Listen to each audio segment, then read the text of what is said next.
para empezar la clase?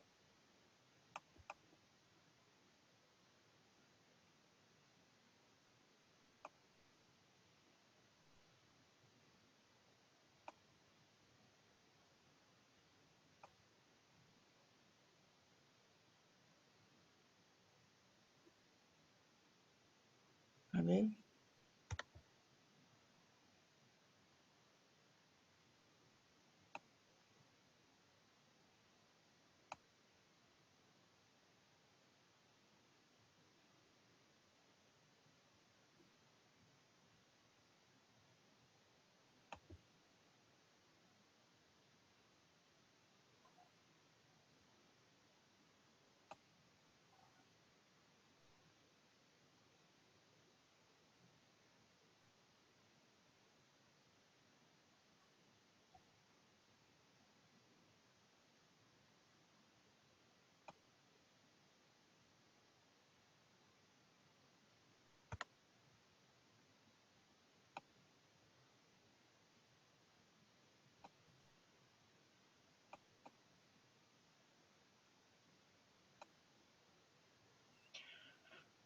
Ya, vamos a empezar entonces la clase de medición de volúmenes de líquido. Bueno, vimos ya la otra vez, la primera clase, algunos materiales, y vimos que dentro de los materiales que se utilizan en el laboratorio hay algunos que nos sirven para medir volúmenes de fluido. Y esos materiales se llaman materiales volumétricos. Fluido mediante la indicación que aparece en este, o sea, mediante la capacidad que tiene.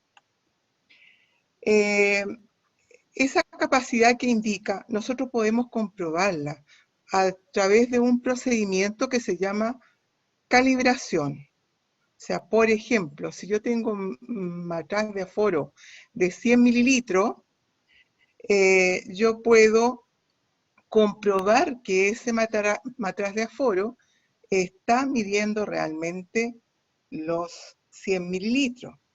Y eso lo puedo hacer a través de pesar un líquido, por ejemplo, agua destilada, ¿ya? Para comprobar si en realidad mide los 100 mililitros. Bueno, aparte de eso, de la calibración del material, la comprobación de la capacidad que indica el material es real, se han calibrado estos materiales volumétricos de dos maneras. Una de ellas es materiales volumétricos calibrados para contener un volumen, y esos se designan con la letra LN. Y hay otros materiales volumétricos que están destinados, que están calibrados para entregar un volumen, y se designan entonces con la letra EX.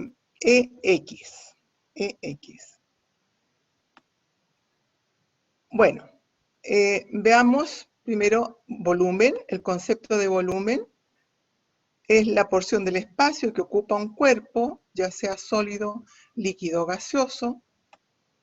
Y la capacidad, ¿qué es lo que es la capacidad? Es el volumen de un fluido que puede contener o entregar un material de medición, un material volumétrico. ¿En qué medimos? ¿En qué unidades medimos en el laboratorio? Bueno, aquí tenemos el litro. El litro en realidad es una unidad grande como para medir en el laboratorio. En el laboratorio generalmente medimos en mililitros y en microlitros. Bueno, no olvidarse cuál es la definición del litro, que se define como un volumen ocupado por 1 kilogramo de agua químicamente pura, un agua destilada, por ejemplo, a la temperatura de su máxima densidad, que es 4 grados Celsius, o más específicamente 3,98 grados Celsius en condiciones normales. También para medir volúmenes se usa los centímetros cúbicos. ¿Mm? Pero sí hay que hacer notar de que hay una pequeña diferencia. 1 mililitro va a ser igual a 1,000028 centímetros cúbicos. Como ya ustedes saben, el concepto de cifra significativa, esa diferencia que está allí no es significativa.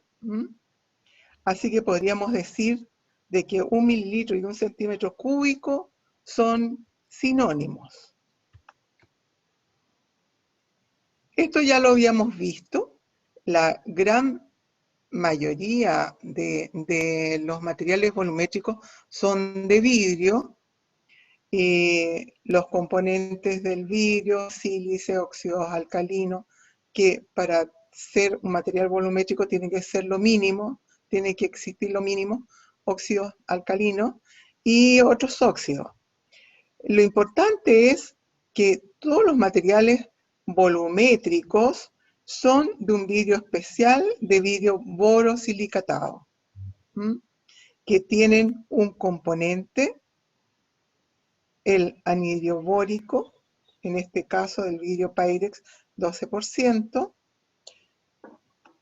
que en cierto modo evita de que haya una descalibración del material.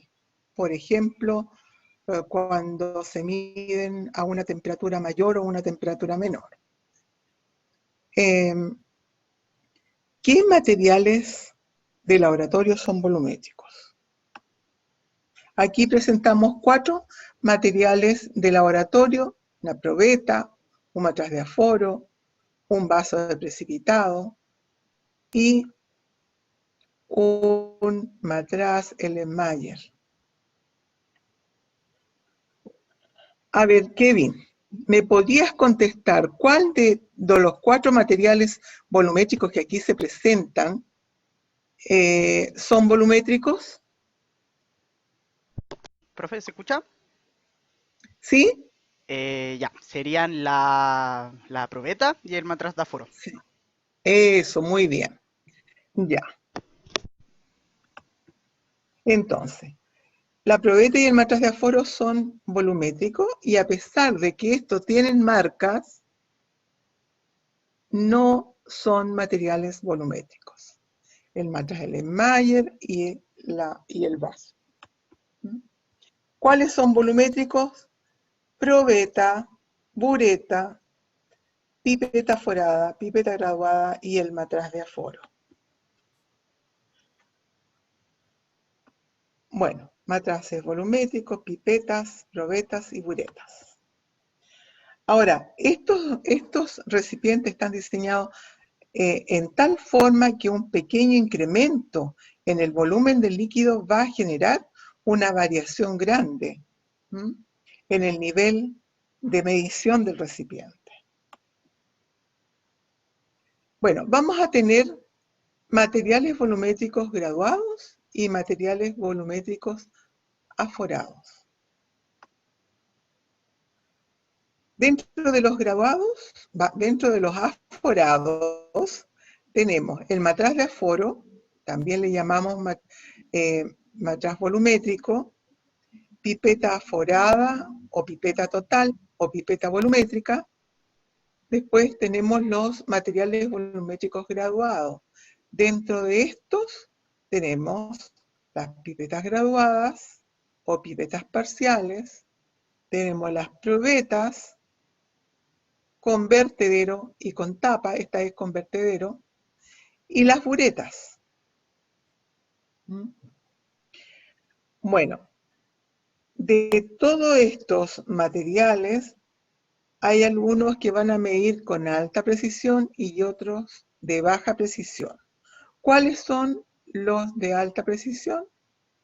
El matraz de aforo, la pipeta volumétrica y la bureta. Y los de baja precisión son las probetas y las pipetas graduadas. Ahora, ¿Tiene importancia la temperatura en la medición de los líquidos? Claro que sí. Va a influir la temperatura en la lectura del volumen del líquido que estamos midiendo. ¿Por qué razón? Porque tanto el vidrio como los líquidos se dilatan o se contraen en respuesta a cambios de temperatura. Se dilatan cuando la temperatura es mayor que la temperatura ambiente, se contraen cuando la temperatura es menor que la temperatura ambiente. Por lo general, siempre se debe medir líquidos a la temperatura ambiente. Pongamos un ejemplo.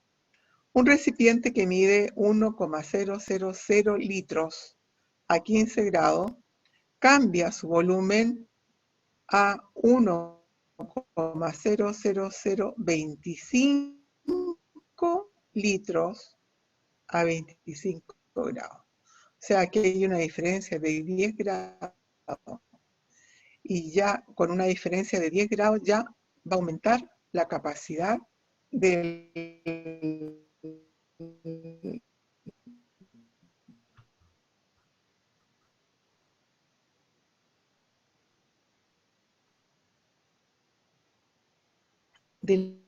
material.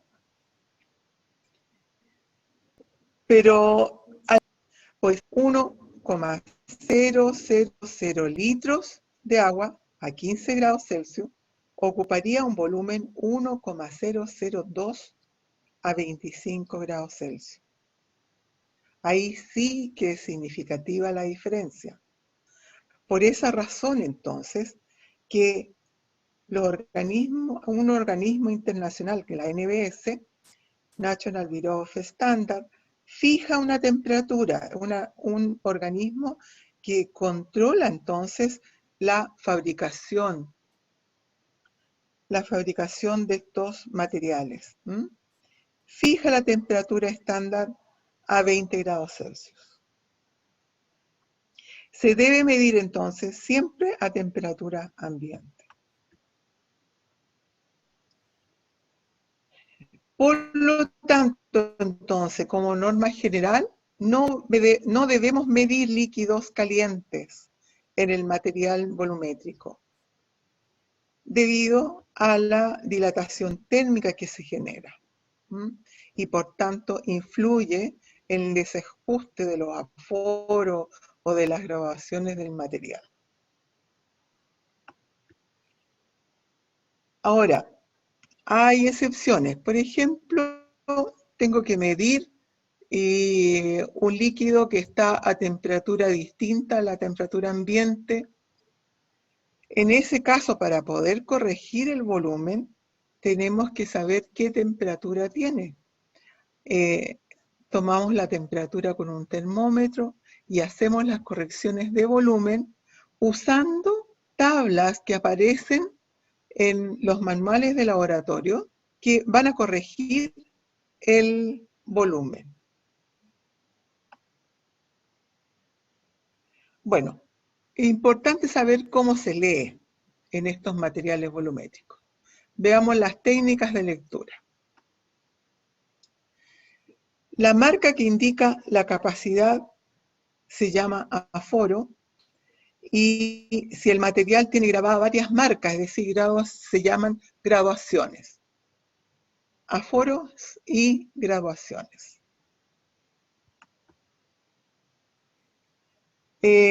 Cuando un líquido está encerrado en un tubo estrecho, forma una curvatura dependiendo la forma de esa curvatura, dependiendo de la tensión superficial del líquido. Por tanto, vamos a tener esa curvatura, le vamos a llamar menisco, y vamos a tener meniscos cóncavos o convexos, dependiendo de la tensión superficial del líquido. ¿Sí?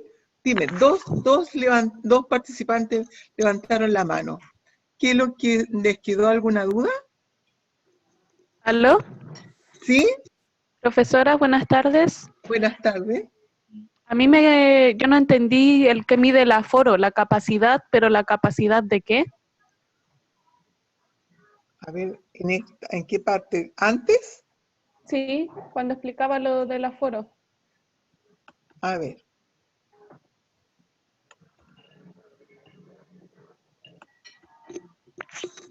Aquí en las técnicas de lectura, Exacto, la marca que indica la capacidad se llama aforo. ya. Es que acuérdate que hay materiales que son aforados, que pueden tener un aforo. Por Sí. ejemplo, la pipeta volumétrica puede tener uno o dos aforos también. Es una marca solamente, o dos marcas, no más. Ah, Y ya. hay otros que son, que tienen graduaciones, que tienen muchas marcas, como la probeta, por ejemplo, una pipeta graduada. Entonces, hay algunos que tienen un solo aforo. Y lo otro que le explicaba yo, que los líquidos cuando están encerrados en paredes estrechas, forman una curvatura y esa curvatura se va a llamar menisco, ¿ya? Y dependiendo de la tensión superficial, va a ser cóncavo o convexo, ¿ya? Ok, profe, perfecto. Gracias. Ya. ¿Quién más levantó? Habían dos Yo, personas más. yo Ya, profesora, ¿qué cosa? ¿se escucha? ¿Sí? ¿Sí? Ya, lo que pasa es que hay una compañera que está intentando entrar y no la deja. Tiene que entrar por un curso. ¿Por cursos? Ya, Sí, perfecto. sí. Ya, ok. Y lo otro es que en algunas partes se le va como la señal. Ah, me dicen, por favor. Ya, Y ok. vuelvo a repetir, ¿ya? Ya, gracias. Bueno, íbamos acá. Pero, Ya. profe, mi manito. ¿Sí? Ay, profe, siguiendo como la parte de los aforos, como para hacer la aclaración, quiere decir que en las graduaciones es como un conjunto de aforos, pero que no miden la capacidad real del instrumento de medición. No, si miden, pues. Si miden. Por ejemplo, yo puedo medir en una pipeta graduada 5,5 mililitros, ¿ya? Ujú. Y está la marca, el menisco, coincidiría en el 5,5, ¿ya? Ya, Eso es porque tiene varias graduaciones. Me puedo medir entre 10, si es una pipeta graduada de 10, puedo medir entre 0,1 a 10 mililitros y todo lo que queda entre esas mediciones, ¿ya? Si una pipeta volumétrica es de 10 mililitros y tiene un solo aforo, puedo medir 10 mililitros y nada más, ¿ya? ya, Eso. Bueno, para hacer la lectura se hace coincidir la marca o aforo con la parte baja del menisco formado por el líquido, ¿ya? Y lo otro importante es que hay que poner el material volumétrico frente a nuestros ojos, lanzar una tangente imaginaria hacia la parte baja del menisco, para no cometer errores de paralaje. Aquí queda más claro. Esta es la manera correcta. Lanzar entonces una tangente imaginaria, llevarse el material volumétrico frente a nuestros ojos y hacer la lectura con la parte baja del menisco que tiene que coincidir con la línea de aforo o con la graduación. ¿Estaríamos cometiendo error si estamos mirando de abajo hacia arriba o de arriba hacia abajo? Aquí estaríamos cometiendo un error de paralaje, ¿ya? Bueno, dijimos anteriormente que depende de la tensión superficial del líquido, vamos a tener dos formas de menisco.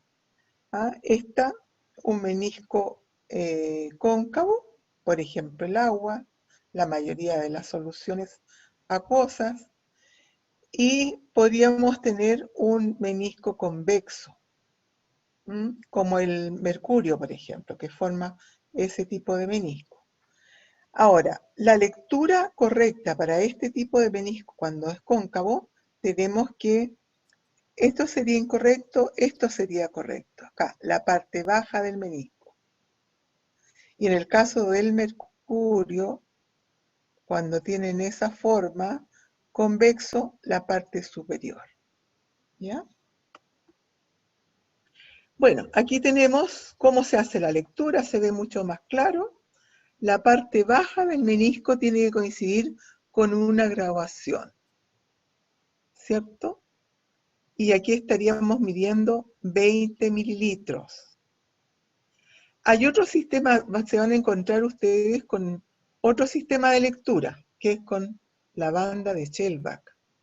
Que eso es una línea coloreada que puede ser azul, café, roja, que está sobre una franja blanca. ¿Y cómo se hace la lectura acá? Donde se produce el corte de esa línea coloreada. ¿Mm? Y aquí estaríamos midiendo 20 mililitros. Ahora, hay que tener en cuenta, aquellos materiales que son los de buena calidad, que tienen banda de Shellback, yo no puedo hacer la lectura con la parte baja del menisco. Tengo que hacer la lectura de esa manera, porque están calibrados para usar este sistema de lectura. Bueno, veamos ahora la clasificación de acuerdo a su calibración. Dijimos también anteriormente que hay materiales volumétricos que están calibrados por contenido. ¿Qué quiere decir eso? Bueno, ¿y cuáles son? Matraz de aforo y las probetas con tapa. Esas son las que están calibrados por contenido. ¿Qué quiere decir eso? Que el líquido, cuando está dentro de la probeta con tapa, ahí está midiendo la capacidad que indica la probeta. Por ejemplo, este matraz de aforo de 50 mililitros, ¿cuándo está midiendo los 50 mililitros? Cuando el líquido está dentro del matraz de aforo. ¿Ya? Cuando, bueno, está aforado, ahí está midiendo los 50 mililitros. Cuando este líquido sale, ya no, porque quedó aquí, si yo los traspaso a otro recipiente, me van a quedar gotitas adheridas a la pared, ¿ya? Pero me interesa que contenga entonces los 50 mililitros. Bueno, y hay otros que están calibrados para entregar un volumen, que están calibrados por vertido. ¿Qué quiere decir eso? Que cuando el líquido sale, está midiendo el volumen que indica. Por ejemplo, esta probeta es de, parece que es de 50 mililitros. Si yo la enraso acá, aquí, cuando sale el líquido de la probeta, ahí estaría midiendo los 50 mililitros. Con esta pipeta volumétrica de 25, cuando mide los 25 cuando el líquido sale de la pipeta. ¿Cuáles son? Las pipetas graduadas y volumétricas, las buretas y la probeta con vertedero. Esos son los materiales volumétricos que están calibrados por vertido o para entregar un volumen. Bueno, todos conocemos, ¿no es cierto?, estos términos, precisión y exactitud. ¿De qué depende la precisión con que se mida con estos materiales volumétricos? Depende la precisión con que uno mida con estos materiales volumétricos, va a depender de la forma del material volumétrico. Y también está ligada al diámetro de los tubos, en que está marcado el aforo o las graduaciones. A ver, expliquemos esto. A ver, vamos a poner dos ejemplos. Una bureta y una pipeta graduada son más o menos de diámetro similar, ¿cierto? Ustedes me van a decir, no tiene nada que ver los diámetros ahí de los tubos. Pero yo diría que la bureta es un material de alta precisión, mide de forma más precisa que la pipeta graduada. ¿Por qué razón? Porque por la forma del material volumétrico, la bureta me permite hacer una medición más segura, porque tiene un dispositivo que es la llave, que me permite facilitar el escurrimiento del líquido. Bueno, y por otro lado, si yo comparo una pipeta volumétrica,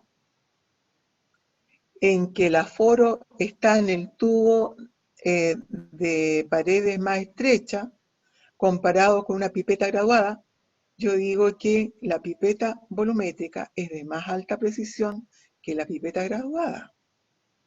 ¿Por qué? Porque donde está marcado el aforo tiene un diámetro más pequeño, está marcado en un tubo de diámetro más pequeño que comparado con la pipeta graduada.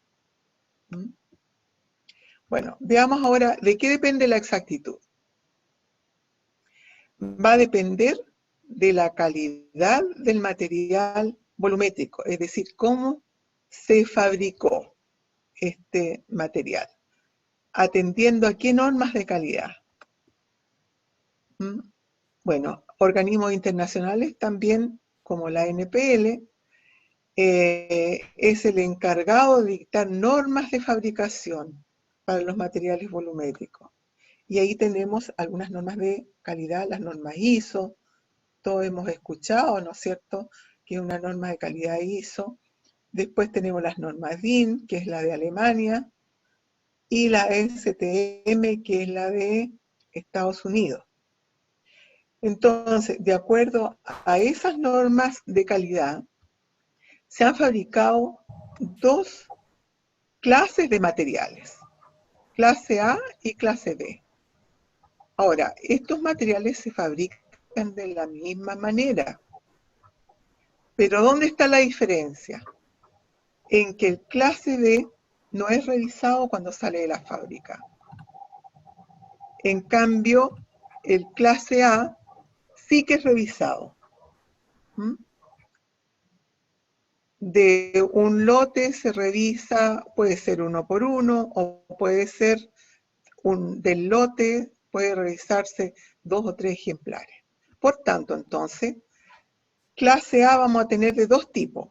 Clase serializado, en el cual del lote de fabricación se eligen 2 o 3 ejemplares y se revisan.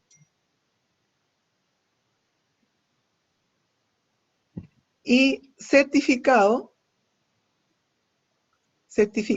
es el que se revisa 1 por 1. 1 por 1. Ahora, en cuanto a costo, también hay diferencia. El de más bajo costo va a ser el clase B.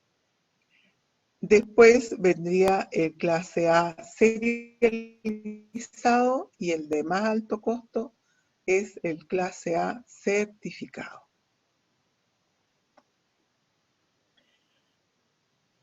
Bueno, aquí tenemos una norma, la ASTM E542, que establece que el material volumétrico de borosilicato o borosilicatado mantiene su calibración por mucho tiempo. Pero condicionado ¿a qué cosa? A que no sufra ataque químico y que no se exponga a temperaturas altas. ¿Qué ataque químico puede sufrir?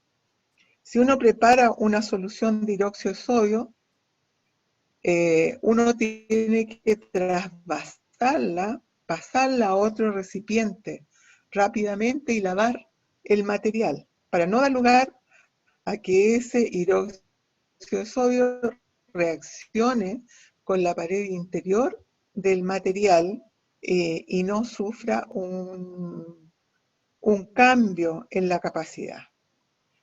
Y como les decía también, nunca hay que someter a este material a altas temperaturas, a lo más 70 grados. Aquí dice 150 grados Celsius. Nunca entonces hay que calentar para poder secar el material volumétrico a temperaturas altas, porque sufre entonces la descalibración del material. Bueno, empecemos con la descripción de los materiales. Vamos a empezar con el matraz de aforo. ¿Sí, Johan? ¿Me decías que sí? ¿El tiempo del material o la edad, por así decirlo, influye también? No, no. O sea, en general, bueno, mientras más viejo se corroe más, pues. Pero si uno lo sabe usar con los debidos cuidados, pues duran mucho tiempo y medir lo que indica la capacidad. Lo que sí hay que tener cuidado con las soluciones alcalinas. Uno las prepara, por ejemplo, en un matraz de aforo, la prepara, pero rápidamente hay que cambiarla a otro envase y lavar inmediatamente el matraz de aforo. Ya. Gracias. Y también no secar el material. Ya, veamos entonces descripción del material volumétrico. ¿Para qué sirve? Bueno, el matraz de aforo, habíamos dicho que sirve, que está calibrado por contenido y sirve para preparar soluciones. ¿Qué recomendaciones de uso para que este material nos dure? Calibrado. Lavar muy bien antes de usarse. Agregar la solución del compuesto. Nunca disolver el compuesto reactivo, sobre todo si es sólido.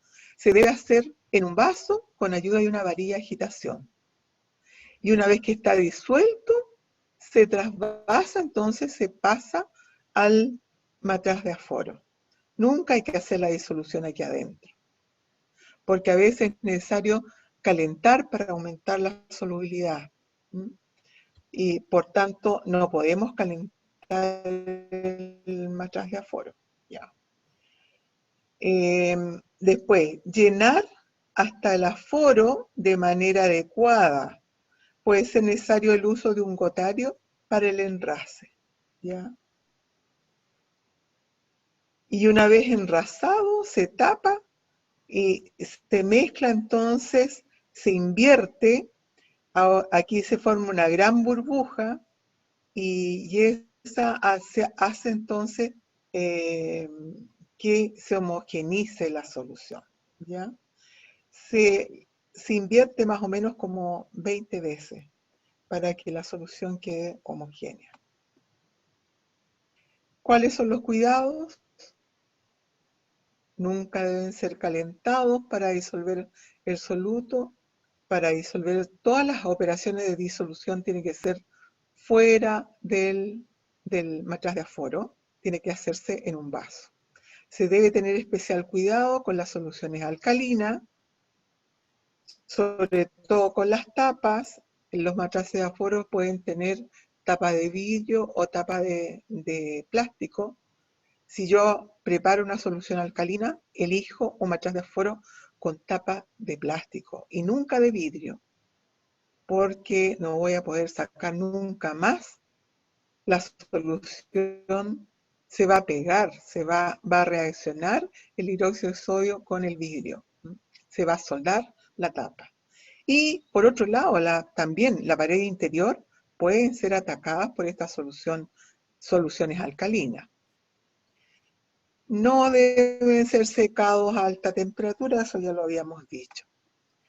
¿Qué capacidades voy a encontrar? De unos pequeñitos, 1 mililitro, 2, 5, 10, 20, 25 mililitros. También de 50, de 100, 200, 500, 1000 y 2000 mililitros. Bueno, aquí tenemos varios de distinta capacidad. Y aquí tenemos uno especial, que es, ahí se alcanza a ver, ¿ven? Clase A, 20 grados Celsius, 100 mililitros. Pero es de color ámbar. ¿Para qué me serviría esto? Sobre todo para preparar soluciones de reactivos que son sensibles a la luz. Por ejemplo, nitrato de plata, permanganato de potasio, yodo. Bueno, ahora vamos a ver las pipetas. ¿Qué es lo que son las pipetas? Las pipetas son tubos o cilindros de vidrio aforados o graduados que se utilizan para extraer por succión pequeñas cantidades de líquido. Vamos a tener pipetas aforadas, que también se pueden llamar pipeta total o volumétrica.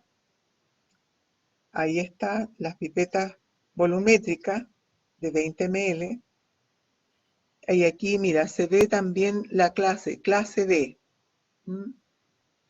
Ahí está la temperatura estándar. Bueno, las pipetas aforadas miden en forma más precisa que las pipetas graduadas o parciales. Les decía anteriormente que el tubo donde está marcado el aforo es de un diámetro más pequeño que la de las pipetas graduadas, ¿ya?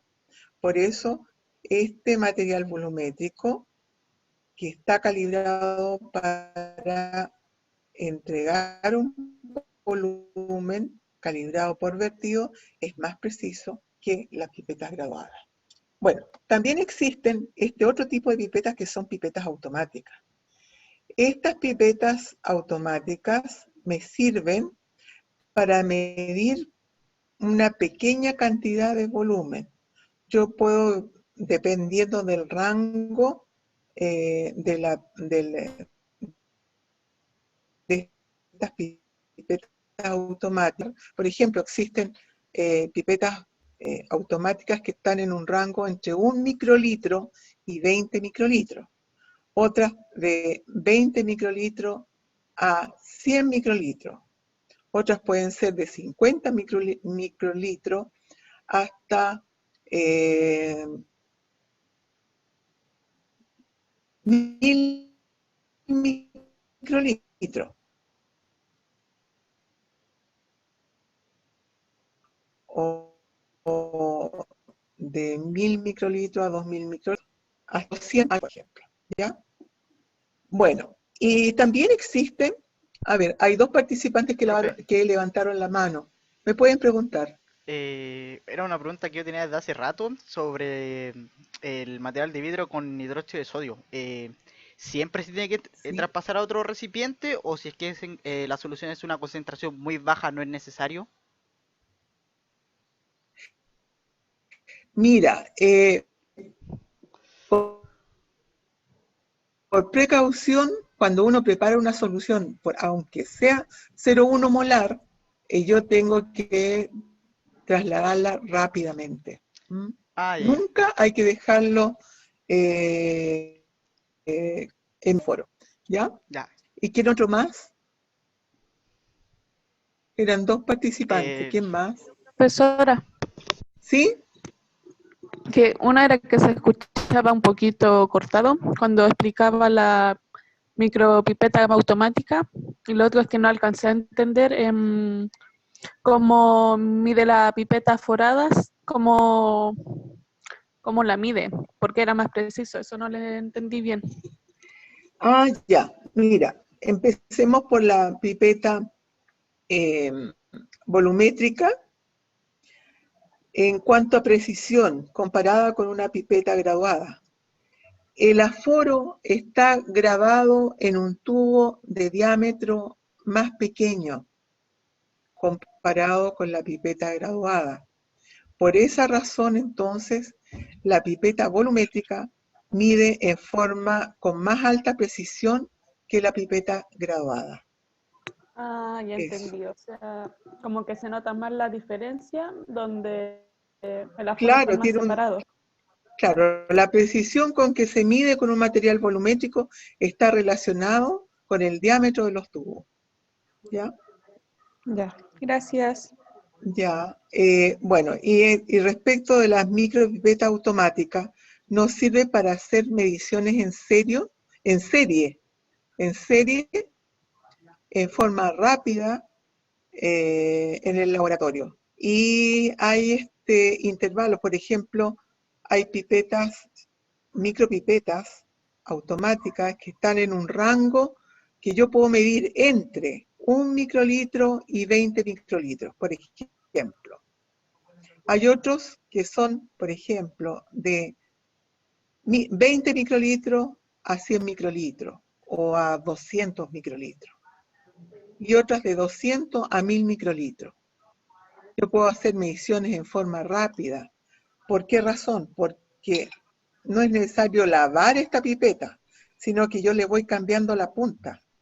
Y así no se me va a contaminar el líquido que yo estoy midiendo. Se hacen mediciones en forma rápida, solamente cambiando la punta, que son de plástico, rápidamente.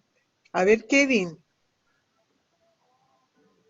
¿cuál es tu Se me pregunta? había quedado arriba la mano, perdón, profe.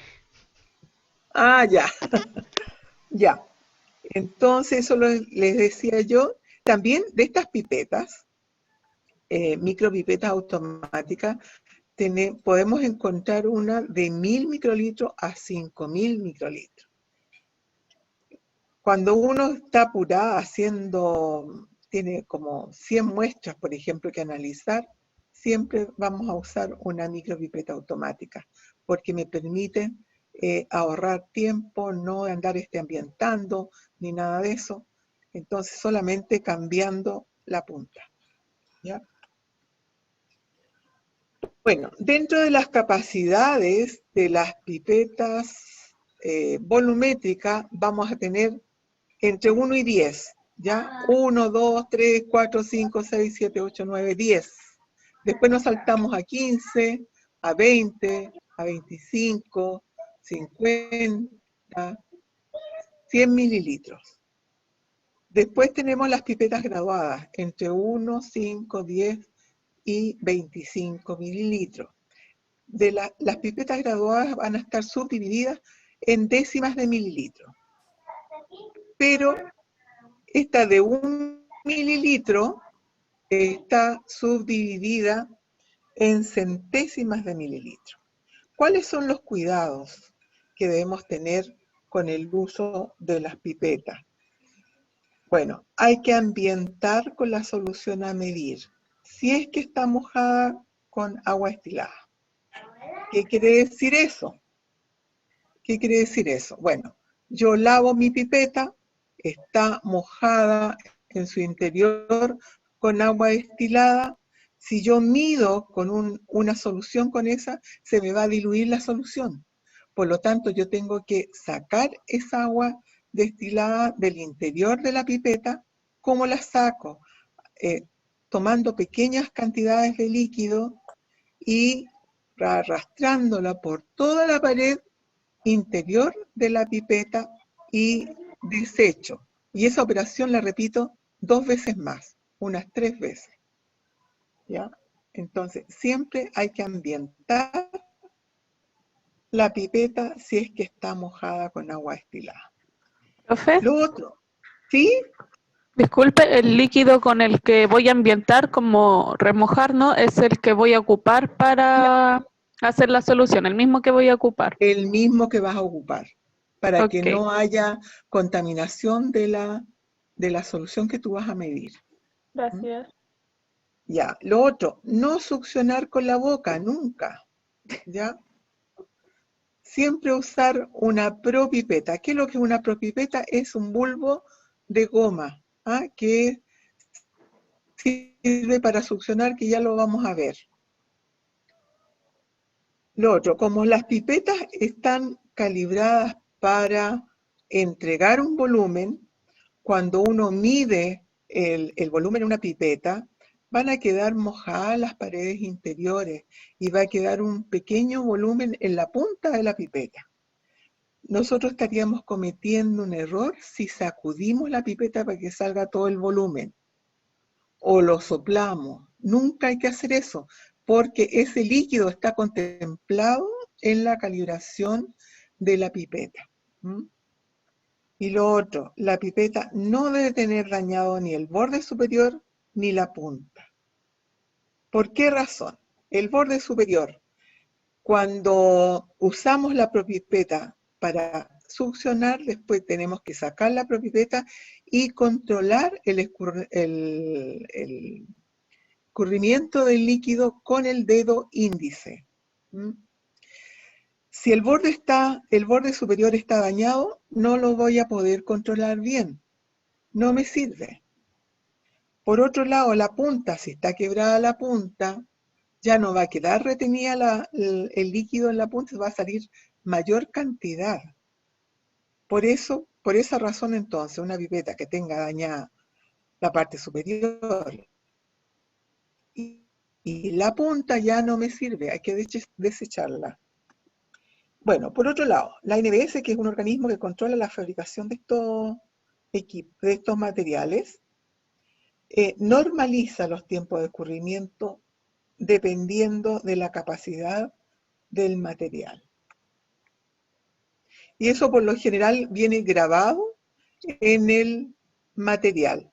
Siempre acostumbrarse a ver toda la información que trae el material volumétrico. En este caso, una pipeta volumétrica de 25 mililitros. Bueno, ahí está el fabricante brand, la marca registrada, que es Blue Brand, el volumen nominal, la tolerancia, que es el límite de error, que es más o menos 0,03, la norma de calidad, que está la norma DIN, en este caso, que es la norma alemana, viene ahí, aparece la temperatura de estándar o de referencia, 20 grados Celsius, EX, que está calibrada por vertido y que tiene un tiempo de espera de 15 segundos para que caiga la última gota. Clase A, que es de alta calidad, y S, que es demasiado rápido. Bueno, veamos las propipetas, que sirven para succionar, ¿no es cierto? Que se ponen encima de la pipeta para poder succionar el volumen. Este es una pera de goma, ¿no es cierto? Es un bulbo que con esta válvula se desinfla para que pueda succionar. Sale el aire de aquí, de este bulbo, apretando esa válvula A. Luego, una vez desinflada este bulbo, apretamos la válvula S, que sirve para succionar. Ya, y una vez que ya hemos succionado, evacuamos apretando esta otra válvula. De esa manera entonces podemos controlar la medición del líquido con una pipeta graduada. Aquí tenemos de otro tipo. Estas son de plástico. Tenemos una ruedita que si nosotros rotamos hacia arriba, succiona. Si rotamos hacia abajo, evacúa el líquido. Y bueno, y aquí tenemos ya una propipeta más automática, para hacer trabajos en serie también. Bueno, veamos las recomendaciones de uso. Siempre hay que lavarla, eso es obvio, ¿no es cierto? lavarlo muy bien antes de su uso. Si está enjuagada si no está, porque podemos tener dos posibilidades.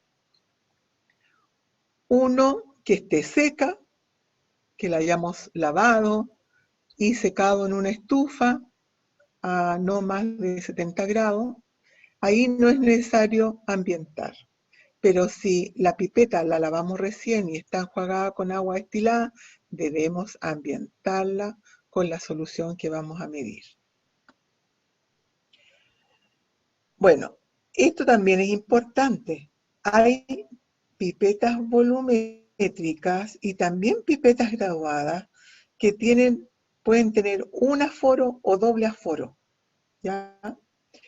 En caso de las pipetas volumétricas, tienen un aforo en el tubo superior y otro aforo en el tubo inferior. Si nosotros no nos fijamos en ese detalle que tiene dos aforos, sí, Benjamín, Hola, buenas tardes, profesor. hola, Tengo una pregunta, que eso, lo anterior era como ese material de goma, ¿cómo se llama? propipeta, Ya, eso que era como para llenar la la pipeta. pipeta, Sí, es que claro. no sé qué corresponde cada letra que tiene en el Ya, te borrador. digo de nuevo. Muchas A gracias. ver.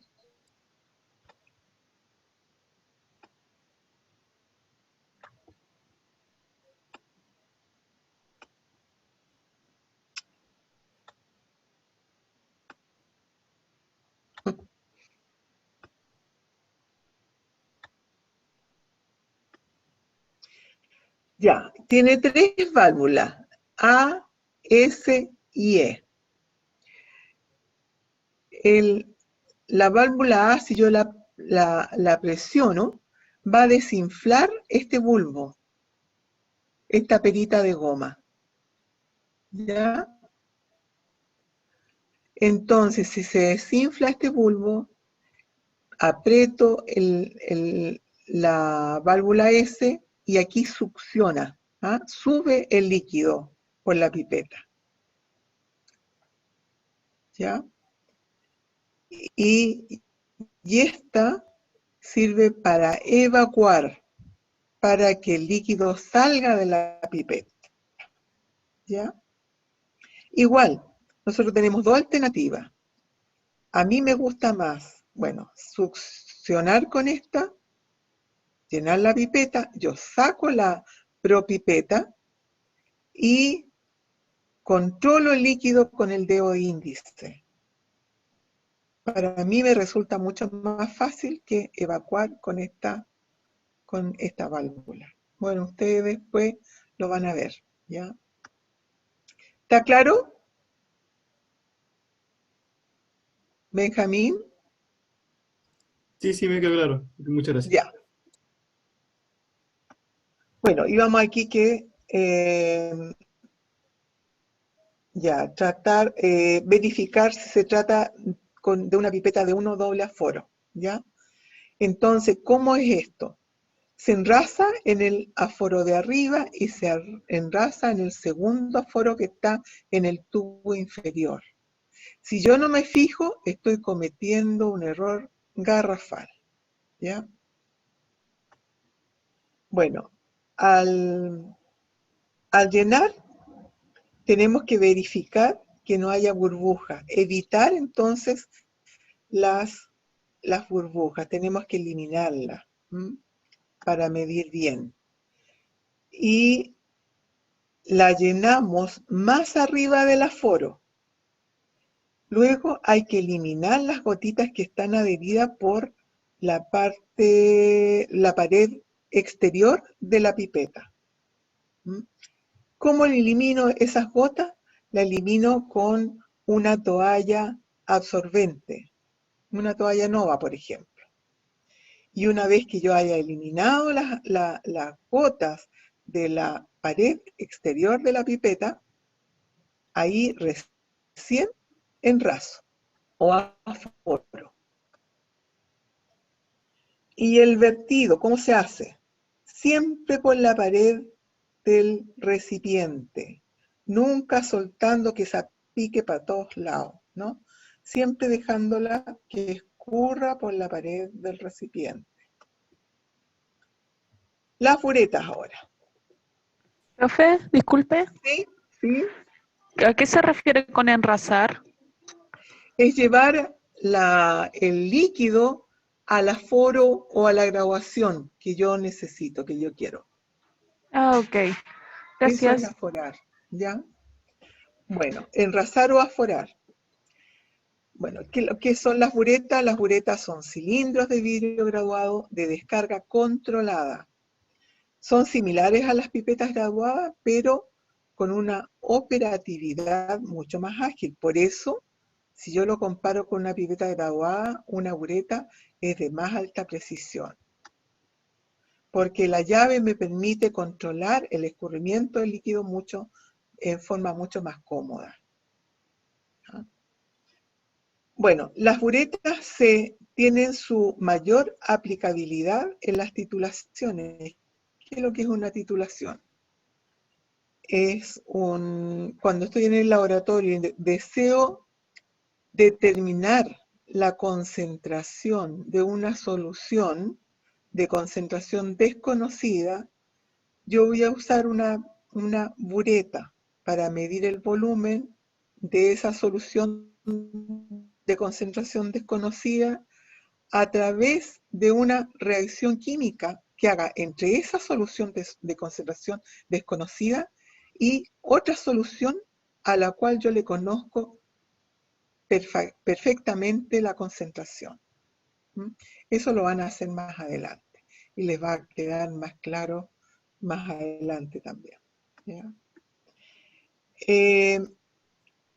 Las buretas de volumen, o sea, las buretas más frecuentes son de que tengan un volumen de 25 y de 50 mililitros. Y estas están subdivididas en décimas de mililitro. También hay microburetas que tienen un volumen total de 10 mililitros. Y esas buretas, se llaman microburetas, están subdivididas en centésimas de mililitro. También hay buretas y tituladores automáticos que nos permiten medir en centésimas de mililitro. Bueno, no olvidarse, las buretas son materiales volumétricos de alta precisión. ¿Y qué cuidados debemos tener con estas buretas? Las llaves, por ejemplo. Si yo quiero medir una solución alcalina, nunca voy a elegir una pipeta con una llave de vidrio, sino que tengo que elegir una bureta con llave de teflón, ¿ya? Porque si elijo una bureta con llave de vidrio, va a reaccionar con el hidróxido de sodio y no voy a poder medir, no va a salir nunca más el hidróxido de sodio de la bureta con llave de vidrio. Por eso entonces tengo que usar una con llave de teflón. Bueno, siempre hay que ambientarlas, porque no es usual secar una bureta en una estufa para secado de vidrio. Siempre hay que lavarla, enjuagarla con agua destilada y ambientar con la solución que yo voy a medir. Eliminar las burbujas. Nunca olvidarse de llenar la punta. ¿Cómo se llena la punta? Se suelta la llave, bueno, ahí está abierta la llave y en forma horizontal está cerrada. Ahí está en vertical, está abierta. Entonces, se llena la bureta y se suelta rápidamente el volumen y con esa acción se llena la punta de la bureta. Pueden haber quedado burbujas. Para eliminar esas burbujas que quedan en la parte superior, se invierte la bureta y para eliminar entonces las burbujas. El llenado se debe hacer a través de un embudo pequeñito, especial para llenar buretas. ¿Mm? Hay algunas buretas también que tienen su embudo incorporado, ¿ya? Bueno, ¿cuáles son las capacidades de las buretas? Tenemos de 25, 50, 100 mililitros. Y las microburetas están subdivididas en décimas de mililitros y las microburetas de 10 mililitros están subdivididas en centésimas de mililitros. Habían dos personas que habían levantado la mano. ¿Tienen alguna duda? Matilde, ¿sí? Matilde.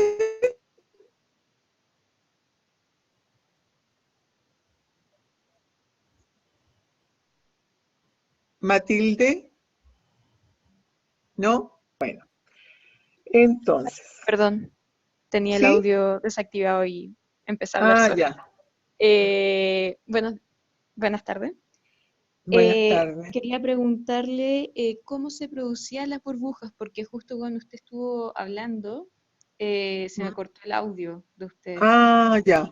Mira, las burbujas, cuando tú le echas el líquido dentro, se pueden formar las burbujas.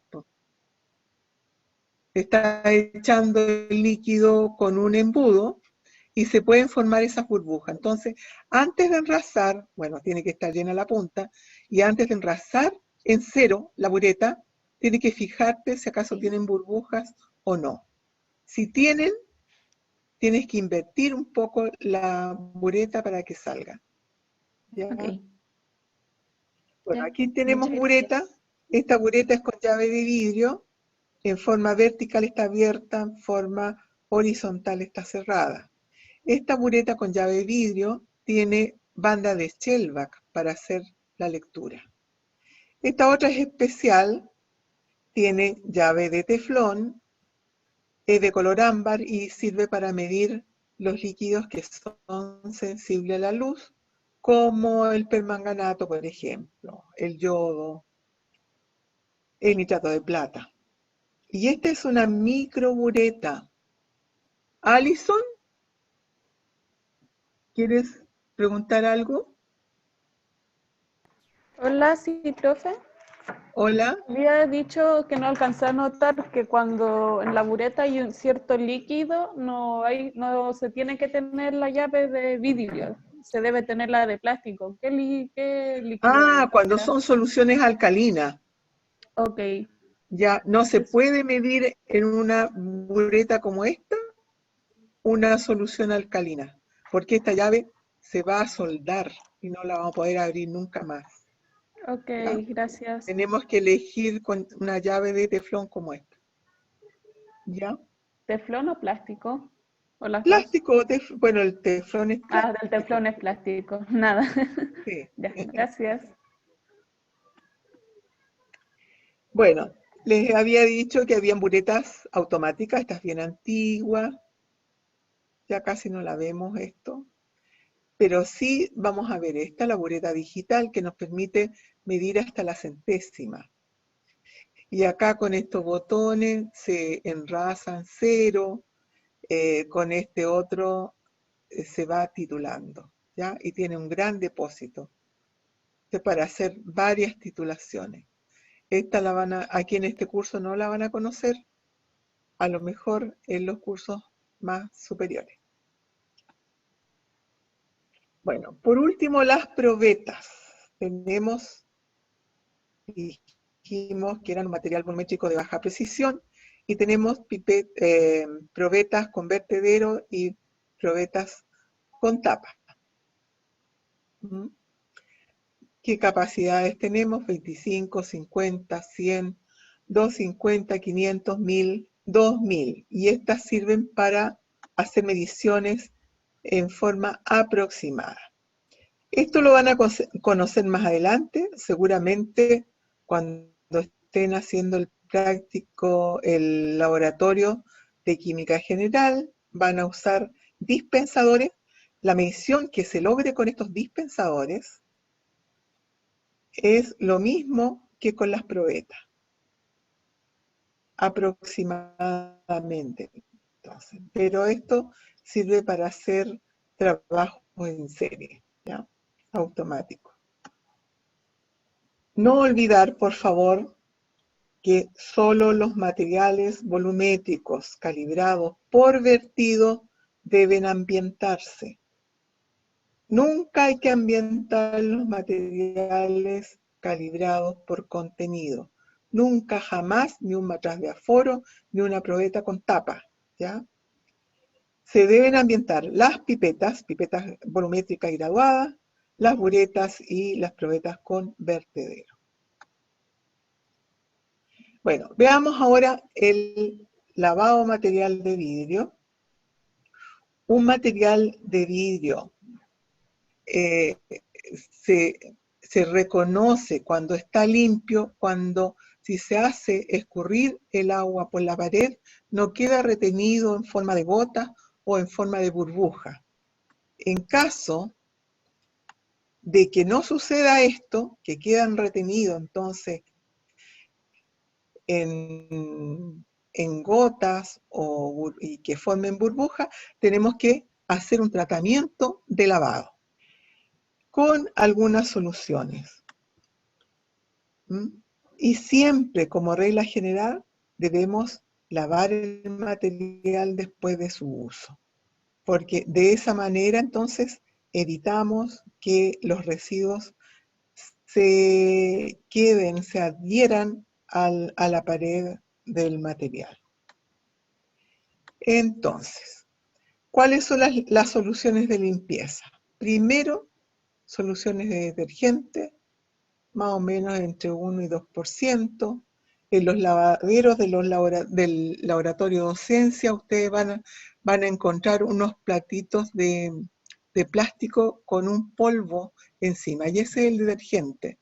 Para lavar un material tenemos que hacer una solución, y con esa lavaza, con esa solución de detergente, vamos a lavar el material con ayuda de algunos hisopos, escobillas que van a encontrar en los lavaderos. Ahora, ese residuo que tiene ese material puede salir, ¿no es cierto?, solamente con este tratamiento, pero otros residuos, si no salen, hay que someterlo a otro sistema de lavado. Lo podemos lavar entonces, probamos con soluciones diluidas de ácido clorhídrico. Si nos sale el residuo, probamos con una solución diluida de ácido nítrico, y si el residuo es rebelde, vamos a usar un ácido clorhídrico concentrado, y si no, un ácido nítrico, o sea, clorhídrico concentrado, ácido nítrico concentrado. Probamos en frío y en caliente. Si el residuo no sale, vamos a usar mezclas oxidantes. Dejamos sumergido el material en esta mezcla oxidante. No de ninguna manera metemos la mano, lo sumergimos a través de pinza. ¿Por qué razón?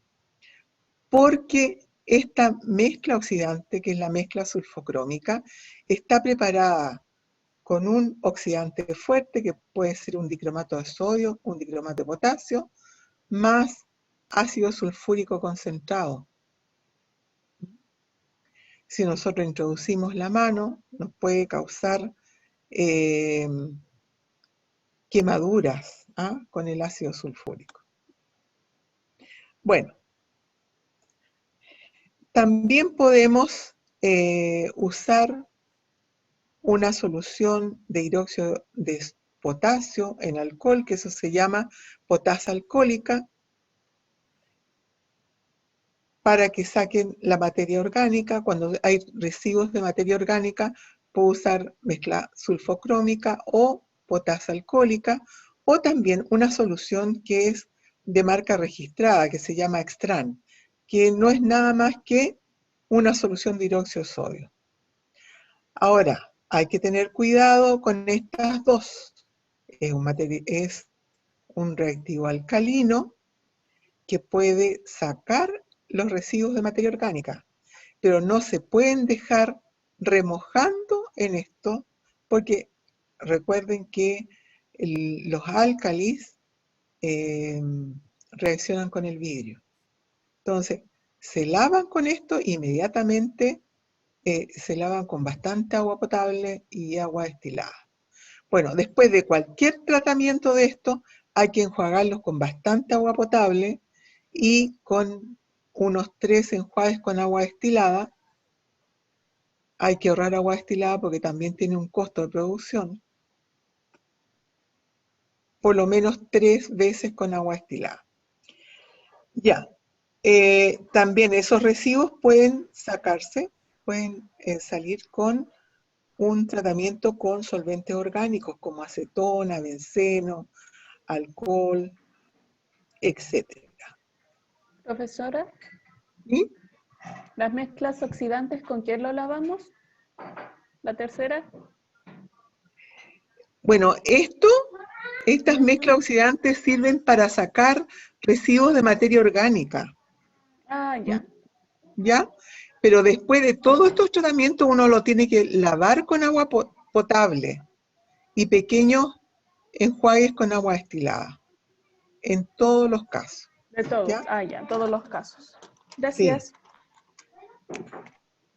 Bueno, después si es que necesito un material seco, tengo que usar una estufa para secado de material.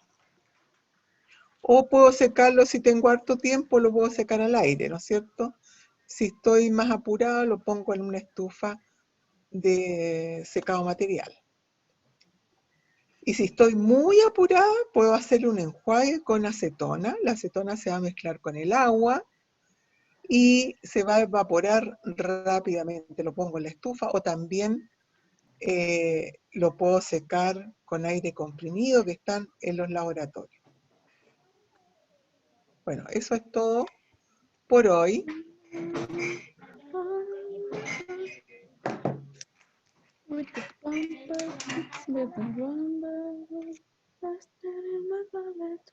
Alison, cierra el micrófono. Ay, chuy. Sí, ahí ya te escuché lo que dijiste. Bumper Bueno, of llegamos Kicks. hasta acá. ¿Ya? ¿Qué me decías tú? No, nada, le estaba diciendo la canción de la Alison. Ah, sí. Bueno, llegamos hasta acá porque tienen, ¿qué hora es? Uy, me pasé. 15, 14, a las 3:30, pues, o un cuarto para las 4 puede ser el seminario para que tengan media hora de 20 minutos de recreo. ¿Ya? Profe, una consulta. ¿Sí? ¿Esto entra para el control de la otra semana? No. Yo le mandé el contenido. Lee el Ya, pero esto no. correo. No, esto no. Ya, ¿Ya? gracias. Profe, no. Yo había ¿Cómo? visto que llega hasta medición de volúmenes. No. ¿No? Hasta la clase de balanza. Medición de volumen Ah, encuentra. Si no le han pasado ni el seminario. ¿Ya? ok. Gracias. Ya. Llegamos hasta acá entonces. Finalizamos.